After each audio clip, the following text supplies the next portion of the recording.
Hi hi. ఏప్రిల్లో elections వస్తున్నాయి. కానీ ఎలక్షన్స్ అనేవి 2 ఇయర్స్కి 3 ఇయర్స్కి వస్తే ఎంత బాగుండున్నో తెలుసా? ఎంతమంది బ్రతుకుతారో తెలుసా? దానివల్ల నాకు గుర్తొచ్చినవి నేను చెప్తాను, మీకు గుర్తొస్తే మీరు కూడా చెప్పండి.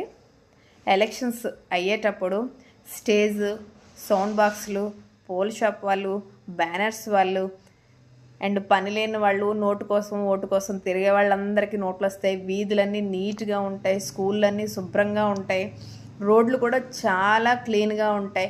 ప్రతి రాజకీయ నాయకుడు కూడా ఊరు మొత్తం ఓటు కోసమైనా కూడా ఖచ్చితంగా తిరిగి తిరిగి తిరిగి తిరిగి ప్రతి వీధిని సంప్రదిస్తారు. ప్రతిదీ ఏ లోపం ఉందో లోటు ఉందో కూడా ఖచ్చితంగా తెలుసుకోవడానికే ప్రయత్నిస్తారు. దానికి తోడు ఆడవాళ్ళకి ఓటేసిన ప్రతిసారి చీరలు, తిరిగి తినేవాడికేమో ఓటుకు నోటు అనే కాన్సెప్ట్ మీద నోట్లు కూడా ఇస్తుంటారు. సో ఎంతమందికి ఎన్ని బెనిఫిట్లు, అవునంటారా కాదంటారా?